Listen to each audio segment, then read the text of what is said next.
Hi ಸ್ನೇಹಿತರೆ, ನಮಸ್ಕಾರ. ಎಲ್ಲ ಹೇಗಿದ್ದೀರಿ? ನಾನಂತೂ ಸೂಪರ್ ಆಗಿದ್ದೀನಿ ಸ್ನೇಹಿತರೆ.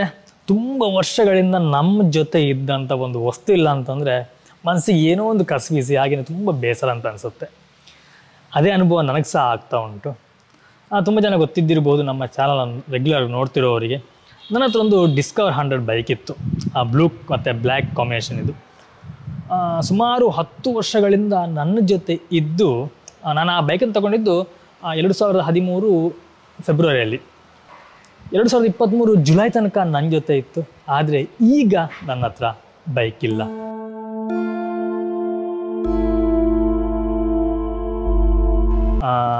ನಾನು ಆ ಬೈಕ್ನ ಮಾರಬೇಕಾಗಿ ಬಂತು. ಹಾಗೆ ನಾನು ಅದನ್ನ ಸೇಲ್ ಮಾಡಿದ್ದೀನಿ.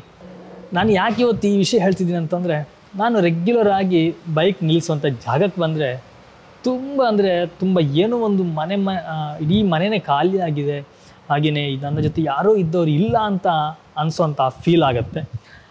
ನಿಮ್ಗೆ ಗೊತ್ತಿರ್ಬೋದು, ನಾನು ಹೆಚ್ಚಾಗಿ ಫುಡ್ ಮೀಡಿಯಾದಲ್ಲೆಲ್ಲ ಇದೇ ಜಾಗದಲ್ಲಿ ನಿಂತು ನಾನು ವೀಡಿಯೋ ಮಾಡ್ತಾ ಇರ್ತೀನಿ. ಆವಾಗ ಬೈಕ್ ಇರುತ್ತೆ ಹಿಂದ್ಗಡೆ, ಒಂದು ಇಲ್ಲಿ ನಿಂತಿರುತ್ತೆ, ಇಲ್ಲ ಅಂತಂದರೆ ಇಲ್ಲಿ ನಿಲ್ಸಿರ್ತೀನಿ ನಾನು. ಬಟ್ ಇವಾಗ ನೋಡಿ ಖಾಲಿ ಇದೆ. ಇದು ನಾನು ಬೈಕಿಗೆ ಮುಚ್ಚಿದ್ದಂತಹ ಒಂದು ರೈನ್ ಕವರ್. ಆ್ಯಕ್ಚುಲಿ ಇಲ್ಲಿ ಓಪನ್, ನನಗೆ ಬೇಸರ ಅನ್ನೋದು ಇಲ್ಲಿ ಓಪನ್. ಮಳೆ ಬಂದರೆ ನೀರು ಬೀಳುತ್ತೆ, ಬಿಸಿಲು ಬಂದರೆ ಬಿಸಿಲು ಬೀಳುತ್ತೆ. ಹಾಗಾಗಿ ನಾನು ಬಿಸಿಲು ಅವಾಯ್ಡ್ ಮಾಡಲಿಕ್ಕೆ ಬೆಳಿಗ್ಗೆಯಿಂದ ಮಧ್ಯಾಹ್ನ ತನಕ ನಾನು ಹೆಚ್ಚಾಗಿ ಇಲ್ಲಿ ನಿಲ್ಲಿಸ್ತೀನಿ. ಇಲ್ಲಿ ಆ್ಯಕ್ಚುಲಿ ಮರ ಎಲ್ಲ ಇರೋದ್ರಿಂದ ಸ್ವಲ್ಪ ನೆರಳು ಬರುತ್ತೆ. ಅಲ್ಲೊಂದು ಮರ ಇತ್ತು, ಆ ಮರನ ಮೊನ್ನೆ ಅಷ್ಟೇ ಕಡಿದ್ರು, ಹಾಗಾಗಿ ಸ್ವಲ್ಪ ಬಿಸಿಲು ಜಾಸ್ತಿ ಬರುತ್ತೆ. ಇಲ್ಲಿ ಮಧ್ಯಾಹ್ನ ನಂತರ ಇಲ್ಲಿ ನಿಲ್ಲಿಸ್ತೀನಿ. ಇಲ್ಲಿ ಎಲ್ಲ ಮರ ಇರೋದ್ರಿಂದ ಇದರ ನೆರಳು ಇಲ್ಲಿ ಬರುತ್ತೆ. ಒಂದು ಬೈಕನ್ನ ನಾವು ತನ್ನ ಸ್ವಂತ ಮಕ್ಕಳ ರೀತಿ ಇದನ್ನು ತೊಳೆಯೋದಾಗಲಿ ಅಥವಾ ಅದ್ರ ಬಗ್ಗೆ ನಾವು ಕೇರ್ ತಗೊಳ್ತಾ ಇರ್ತೀವಿ. ಆ ಒಂದು ಬೈಕ್ ಇಲ್ಲ ಅಂತಂದರೆ ತುಂಬ ಮನಸ್ಸಿಗೆ ಕಸಬಿಸಿ ಅಂತ ಆಗುತ್ತೆ. ಇನ್ನೊಂದು ಕಡೆ ಖುಷಿ ಸಹ ಇದೆ. ಯಾಕೆ ಅಂದರೆ, ನಾನು ಹಳೆ ಬೈಕನ್ನು ಸೇಲ್ ಮಾಡಿದೆ, ಆದರೆ ಇನ್ನೊಂದು ಹೊಸ ಬೈಕ್ ನಮ್ಮ ಮನೆಗೆ ಬರ್ತಾ ಇದೆ. ನಾಡಿದ್ದು ಅಂದರೆ ಆಗಸ್ಟ್ 7ನೇ ತಾರೀಕಿಗೆ ಬೆಳಿಗ್ಗೆ ಒಂದು 10 ಗಂಟೆಗೆ ಅಥವಾ 10-11 ಗಂಟೆಗೆ ನಮ್ಮ ಮನೆಗೆ ಹೊಸ ಬೈಕ್ ಬರುತ್ತೆ.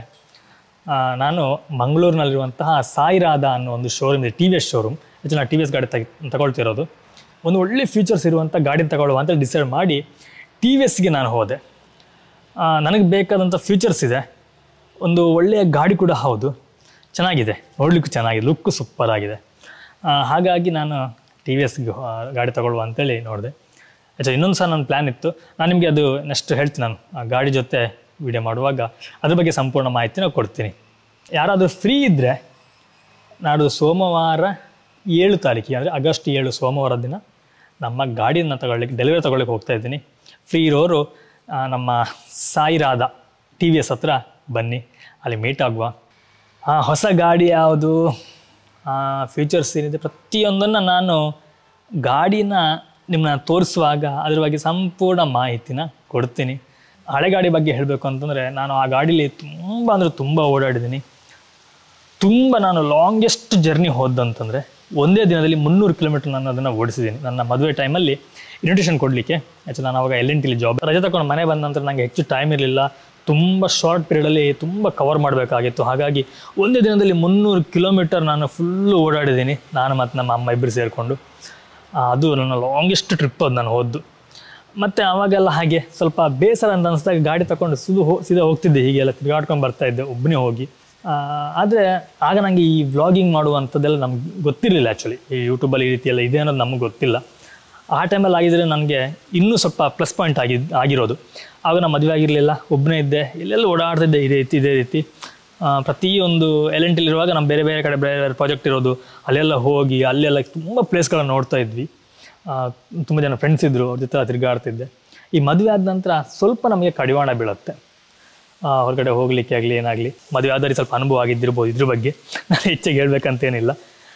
ಹಾಗಾಗಿ ಸ್ವಲ್ಪ ನಮ್ಮ ಈ ಓಡಾಟಗಳು ತುಂಬ ಕಮ್ಮಿ ಆಯಿತು.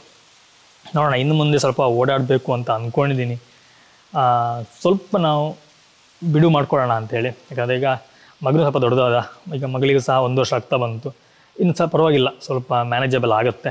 ಸ್ವಲ್ಪ ಮಕ್ಕಳು ಚಿಕ್ಕದಿರುವಾಗ ಆ ಕಡೆ ಹೋಗಲಿ ತುಂಬ ಕಷ್ಟ ಆಗುತ್ತೆ, ನೈಟೆಲ್ಲ ಮನೇಲಿ ಯಾರು ಇರಬೇಕಾಗತ್ತೆ. ಆ್ಯಕ್ಚುಲಿ ಅವರಿಗೋಸ್ಕರ ನಾವೊಂದು ಕಾರ್ ಸಹ ತಗೊಂಡಿದ್ದು, ಬೇಕಾಗತ್ತೆ ಓಡಾಡಲಿಕ್ಕೆ ಆ ಕಡೆ ಅಂಥೇಳಿ. ಇನ್ನು ಸೌಮ್ಯ ಸಹ ಡ್ರೈವಿಂಗ್ ಕಲಿಸಿ ಡ್ರೈವಿಂಗ್ ಲೈಸೆನ್ಸ್ ಎಲ್ಲ ಬಂತು, ಬಟ್ ಅವಳಿಗೆ ಕಾರ್ ಓಡಿಸ್ಲಿಕ್ಕೆ ಬರೋದಿಲ್ಲ, ಮರೆತು ಬಿಟ್ಲು ಪುನಃ. ಇನ್ನು ಪುನಃ ಅವಳನ್ನ ಸ್ವಲ್ಪ ಸ್ಟಡಿ ಮಾಡಿ ಕಾರ್ ಓಡಿಸ್ಲಿಕ್ಕೆ ಸ್ವಲ್ಪ ಅವಳಿಗೆ ಇದು ಮಾಡಿದರೆ ನಾನು ಸ್ವಲ್ಪ ಫ್ರೀ ಆಗ್ತೀನಿ. ಹೊರಗಡೆ ಇದ್ರೂ ಮೈಂಡ್ ಫ್ರೀ ಇರುತ್ತೆ, ಯಾಕಂದರೆ ಡ್ರೈವಿಂಗ್ ಗೊತ್ತಿರೋ ಮನೇಲಿ ಒಬ್ರು ಇದ್ದರೆ ಸ್ವಲ್ಪ ಧೈರ್ಯ, ಏನೋ ಎಮರ್ಜೆನ್ಸಿ ಆಯಿತು ಅಂತಂದರೆ ಟಕ್ ಅಂತ ಹೋಗ್ಬೋದಲ್ಲ ಅಂಥೇಳಿ.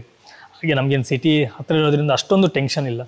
ಮತ್ತು ಅಷ್ಟು ಒಂದು ವೇಳೆ ಎಮರ್ಜೆನ್ಸಿ ಇದೆ ಅಂತಂದರೆ ಯಾರಾದ್ರು ಫ್ರೆಂಡ್ಸಲ್ಲಿ ಇರ್ತಾರೆ, ಫೋನ್ ಮಾಡಿದ್ರೆ ಯಾರಾದರೂ ಒಬ್ಬರು ಬರ್ತಾರೆ. ಹಾಗಾಗಿ ಅಷ್ಟೊಂದು ಟೆನ್ಷನ್ಗಳಿಲ್ಲ.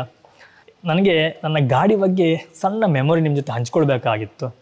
ನಾನು ಫಸ್ಟ್ ತೊಗೊಂಡಂಥ ಗಾಡಿ, ನನ್ನ ಲೈಫಲ್ಲಿ ಬಂದಂಥ ಫಸ್ಟ್ ವೆಹಿಕಲ್ ಅಂತಂದರೆ ಬಜಾಜ್ ಡಿಸ್ಕವರ್ 100 2013 ಮಾಡೆಲ್. ತುಂಬ ಒಳ್ಳೆ ಗಾಡಿ, ನನಗೆ ಎಲ್ಲೂ ಟ್ರಬಲ್ ಕೊಟ್ಟಿಲ್ಲ. 2 ಸಲ ಚಿಕ್ಕ ಪುಟ್ಟ ಟ್ರಬಲ್ ಬಂದಿದೆ, ಅದನ್ನು ಇಲ್ಲ ಅಂತ ಹೇಳಲಿಕ್ಕೆ ಆಗೋದಿಲ್ಲ. ಯಾಕಂತಂದರೆ ಒಂದು ಯಂತ್ರ ಆಗಿರೋದ್ರಿಂದ ಸಣ್ಣ ಪುಟ್ಟ ಪ್ರಾಬ್ಲಮ್ಗಳು ಬಂದೇ ಬರುತ್ತೆ. ಅದು ಬಿಟ್ಟರೆ ನನಗೆ ದೊಡ್ಡ ಮೇಜರ್ ಆಗಿರೋದಂಥದ್ದು ಏನೂ ಅದರಲ್ಲಿ ಆಗಲಿಲ್ಲ. ಇಂಜಿನ್ ಪ್ರಾಬ್ಲಮ್ ಆಗಲಿ ಅಥವಾ ಏನೂ ಆಗಲಿ, ತುಂಬ ಜನ ಹೇಳ್ತಿದ್ರು ಇಂಜಿನ್ ಪ್ರಾಬ್ಲಮ್ ಬರುತ್ತೆ ಹಾಗೀಗ ಅಂಥೇಳಿ. ಅಷ್ಟೇ ಅಲ್ಲ, ನಾನು ಗಾಡಿಯ ಟೈರ್ ಏರ್ ಪ್ರೆಷರ್ ಎಲ್ಲ ತುಂಬ ಮೇಂಟೈನ್ ಮಾಡೋದ್ರಿಂದ ನಾನು ಟೋಟಲಾಗಿ 2 ಟೈರ್ ನಾನು ಚೇಂಜ್ ಮಾಡಿ, ಫಸ್ಟ್ ಒಂದು ಕಂಪ್ನಿ ಬಂದಿದ್ದು, ಆನಂತರ ನಾನೊಂದು ಹಾಕಿದ್ದೆ. ಅಷ್ಟು ಬಿಟ್ಟರೆ ನಾನು ಟೈರೇ ಚೇಂಜ್ ಮಾಡಿರಲಿಲ್ಲ. ಮತ್ತು ಗಾಡಿ ರನ್ನಿಂಗ್ ಸಹ ತುಂಬ ಕಮ್ಮಿ ಕಂಪೇರ್ ಮಾಡಿದ್ರೆ.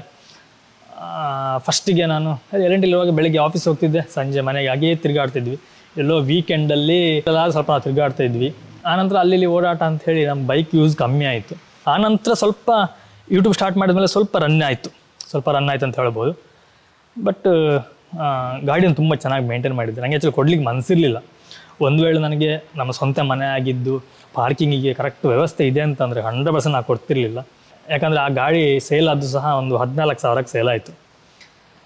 10 ವರ್ಷ ಆಯ್ತಲ್ಲ, 14,000ಕ್ಕೆ ಸೇಲ್ ಆಯಿತು. ಅದು ಹೇಳಿದ್ನಲ್ಲ, ಒಂದು ವೇಳೆ ನನ್ನ ಹತ್ರ ಪಾರ್ಕಿಂಗ್ ವ್ಯವಸ್ಥೆ ಕರೆಕ್ಟ್ ಇದ್ದಿದ್ರೆ ಖಂಡಿತವಾಗಲೂ ಕೊಡ್ತಿರ್ಲಿಲ್ಲ. ನಾನು ಹತ್ರ ಇಟ್ಕೊಳ್ತಿದ್ದೆ. ನಾನು ಏನಪ್ಪ ಅಂದರೆ ವರ್ಷಕ್ಕೊಂದು 1,200 ರೂಪಾಯಿನೋ 1,300 ರೂಪಾಯಿನೋ ಒಂದು ಇನ್ಸೂರೆನ್ಸ್ ಕಟ್ಟಬೇಕಾಗಿತ್ತು. ಮತ್ತು ಎಮಿಷನ್ ಟೆಸ್ಟನ್ನು ಮಾಡಿ ಇಟ್ಕೊಂಡ್ಬಿಟ್ರೆ ಟೆನ್ಷನ್ ಇರ್ತಿರಲಿಲ್ಲ, ಆರಾಮ್ಸೆ ನನ್ನ ಜೊತೆನೇ ಇರೋದು. ಅದು ಸ್ವಲ್ಪ ಫೀಲ್ ಆಗುತ್ತೆ, ನನ್ನ ಜೊತೆ ಇದ್ದ ಗಾಡಿ ಅಂತ ಕೊಟ್ಟನಲ್ಲ ಅಂತ ಹೇಳಿ. ಏನು ಮಾಡಲಿಕ್ಕೆ ಆಗೋದಿಲ್ಲ, ಹಳೇದನ್ನ ಕಳ್ಕೊಳ್ಬೇಕು, ಹೊಸ ಪಡ್ಕೋಬೇಕು ಅಂತಾರಲ್ಲ, ಹಾಗೆ ಒಂದು ಕಳ್ಕೊಂಡು ಏನೋ ಪಡ್ಕೊಳ್ಬೇಕಾಗತ್ತೆ. ಮತ್ತು ಇನ್ನೊಂದು ಸ್ವಲ್ಪ ಅಮೌಂಟ್ ಸಹ ಸ್ವಲ್ಪ ಟೈಟ್ ಇರೋದ್ರಿಂದ ಕೊಡಲೇಬೇಕಾಯಿತು. ಆಗಲಿ, ಅದರ ಜಾಗಕ್ಕೆ ಇನ್ನೊಂದು ಹೊಸ ಗಾಡಿ ಬರುತ್ತಲ್ಲ ಅನ್ನೋದು ಖುಷಿ ಸಹ ಇದೆ. ನೋಡೋಣ, ಸಾಧ್ಯವಾದರೆ ನೀವು ಸಾಯಿರಾದ TVSಲ್ಲಿ ಸಿಗೋಣ ಆಗಸ್ಟ್ 7 ಸೋಮವಾರ ದಿನ. ಓಕೆ ಸ್ನೇಹಿತರೆ, ಇದಿಷ್ಟು ಇವತ್ತಿನೊಂದು ಸಣ್ಣ ಬ್ಲಾಗ್ ಆಗಿತ್ತು. ಬೈಕ್ನ ಮೆಮೊರಿ ನಿಮ್ಮ ಜೊತೆ ಹಂಚಿಕೊಳ್ಳಿಕ್ಕೆ ಒಂದು ಅವಕಾಶ ಆಗಿತ್ತು. ಓಕೆ, ನಾನು ನಿಮಗೆ ಮುಂದಿನ ಒಂದು ವಿಡಿಯೋ ಸಿಗ್ತೀನಿ. ಥ್ಯಾಂಕ್ ಯು, ಬಾಯ್, ನಮಸ್ಕಾರ.